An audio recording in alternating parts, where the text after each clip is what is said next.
Hello, नमस्कार, good morning. आज है 15 अक्टूबर 2024 और आज के करंट अफेयर्स में आप सभी का बहुत बहुत स्वागत है।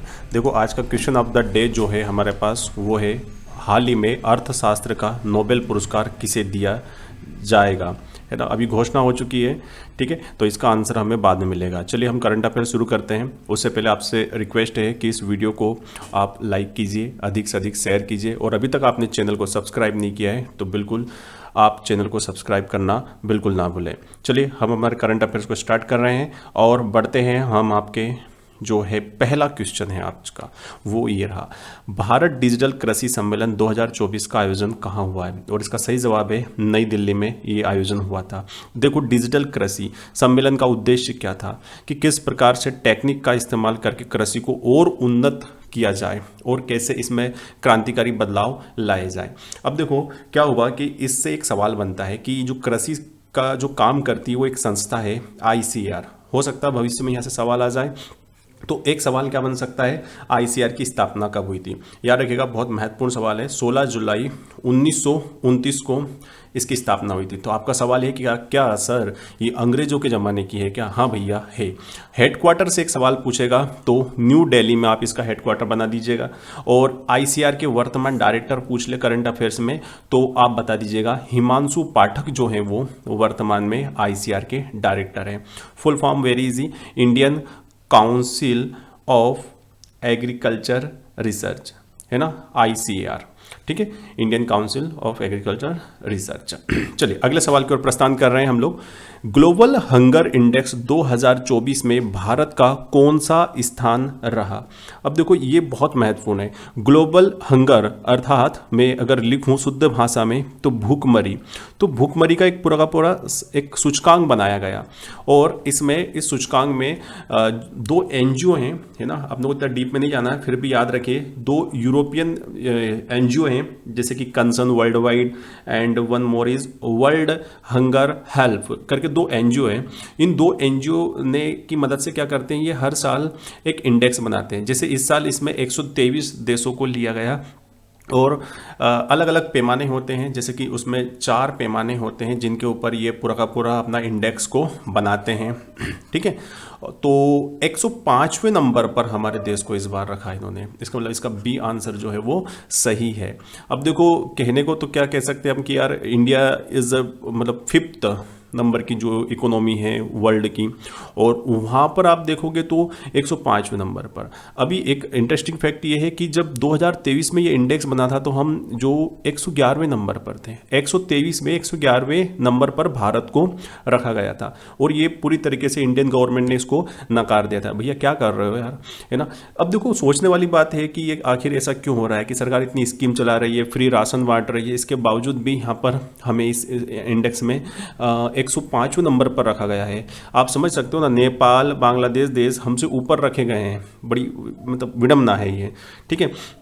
अब देखो यहाँ पर आप देखो कांग्रेस वालों को तो मौका मिल जाता है कि जब से बीजेपी आई, जब से भारत में भूखमरी बढ़ने लग गई। आप सोच रहे हो कहाँ की भूखमरी बढ़ रही, भाई सब तो खाना खा रहे हैं, टाइम टाइम भोजन मिल रहा है, सरकार इतनी सारी योजनाएं चला रही है, तो पता नहीं कौन सी क्या हुआ है, मेरे को समझ नहीं रहा।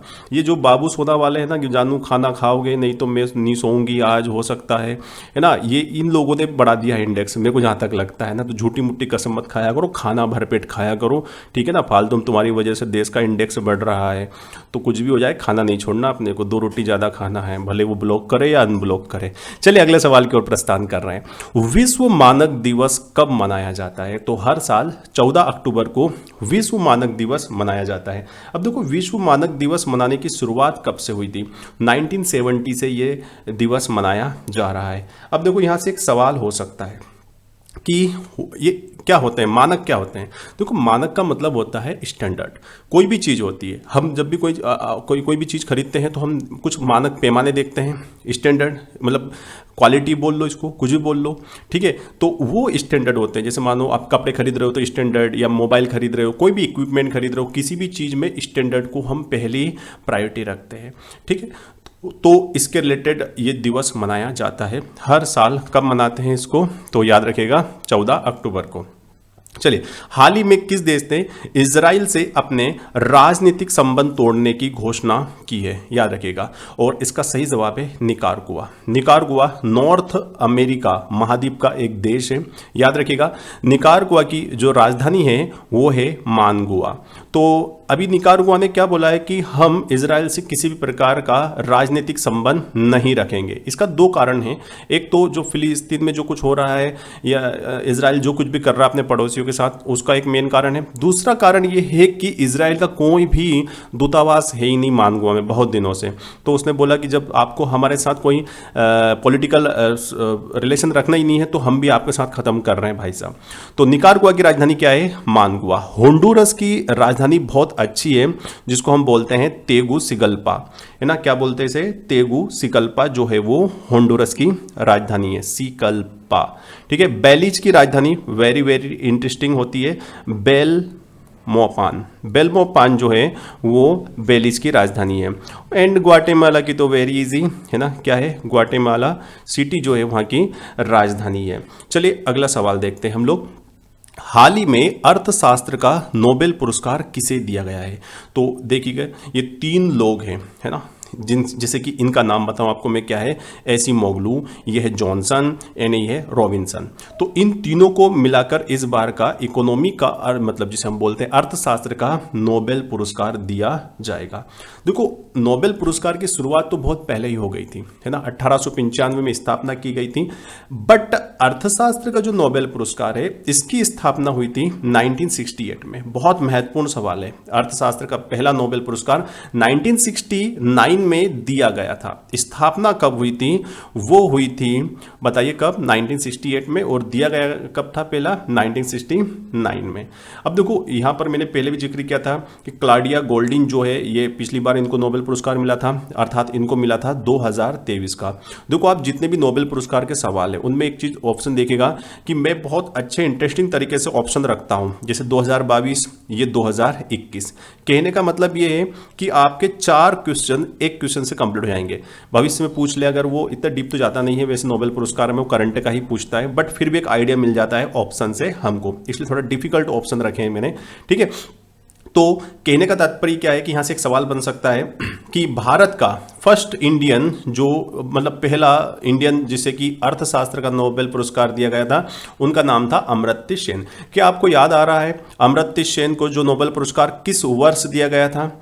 आ रहा याद? नहीं आ रहा है, कोई दिक्कत नहीं, रट्टा मार लीजिए, 1998 1998 का इकोनॉमी का नोबेल पुरस्कार अमर्त्य सेन को दिया गया था। चलिए छठा सवाल कौन सा है? हाल ही में किस राज्य ने जाति सर्वेक्षण शुरू करने की घोषणा की है? और मैं बात कर रहा हूं अक्टूबर 2024 की, और ये इस राज्य का नाम है तेलंगाना।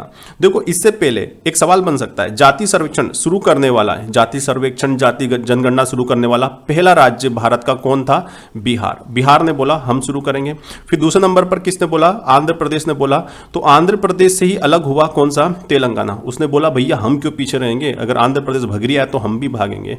तो पहला राज्य बिहार, दूसरा आंध्र प्रदेश, और तीसरा कौन है? तेलंगाना है, जिसने जाति जनगणना शुरू करने की घोषणा की है।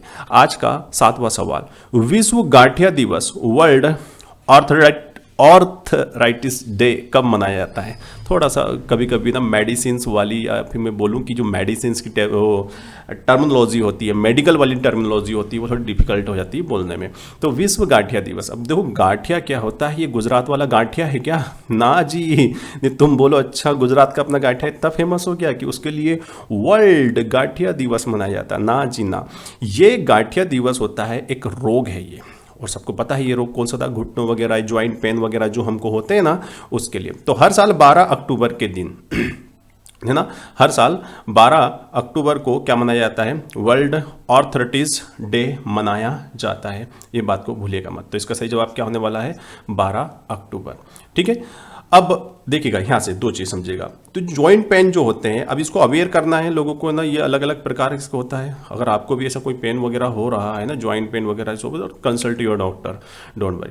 ठीक है। चलिए आज का 8वां सवाल, अंतर्राष्ट्रीय ग्रामीण महिला दिवस कब मनाया जाता है? तो हर साल 15 अक्टूबर को अंतर्राष्ट्रीय ग्रामीण महिला दिवस मनाया जाता है। ये डे जो होता है, ये जो गांव की महिलाएं होती हैं, ग्रामीण परिवेश में रहने वाली महिला होती है, उनको समर्पित पूरा का पूरा दिवस होता है, याद रखिएगा। अब अगला सवाल देखते हैं। चीन के सीसा पंगमा पर्वत, तो एक सवाल तो ये बन गया कि सीसा पंगमा पर्वत कहाँ है, तो वो चाइना में है, ठीक है। और इस पर चढ़ने वाले प्रथम भारतीय, मतलब पहला ऐसा कोई भारतीय है जो इस पर्वत पर चढ़ा है, और उसका नाम क्या है? अर्जुन वाजपेयी। अर्जुन वाजपेयी पहले बन गए हैं, ठीक है ना, तो याद रखिएगा। चलिए, अब यहाँ से एक सवाल बन सकता है क्या? चाइना से बन सकता है ना सवाल। क्या बन सकता है कि आप देखो, चीन से 2-3 सवाल बना लीजिए फटाफट, आपको जवाब दीजिएगा। चीन की राजधानी, वेरी गुड, आपको पता था बीजिंग है, वेरी गुड। एक सवाल बता सकते हो, चीन की मुद्रा क्या है? Yuan, yuan. लेकिन कहीं कहीं पर आपको एक चीज़ और देखने को मिल सकती है, रेनमिनबी।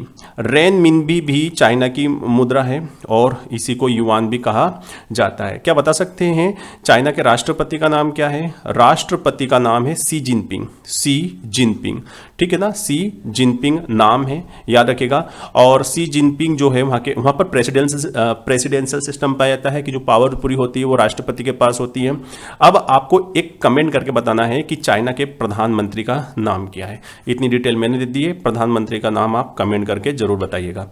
अगला सवाल, ISSF जूनियर विश्व कप 2025 की मेजबानी किस देश के द्वारा की जाएगी? And right answer is India. यहां पर सवाल आ रहा है ISSF होता क्या है?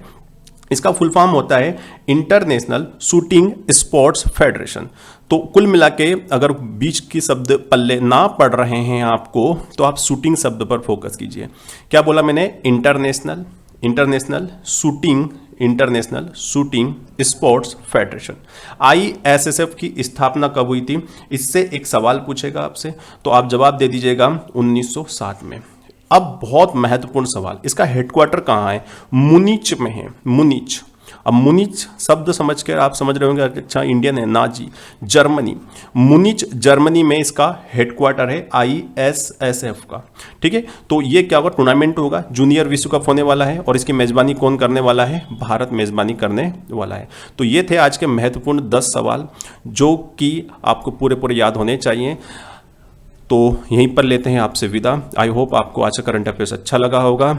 Thank you very much. Have a nice day. जय हिंद, जय भारत।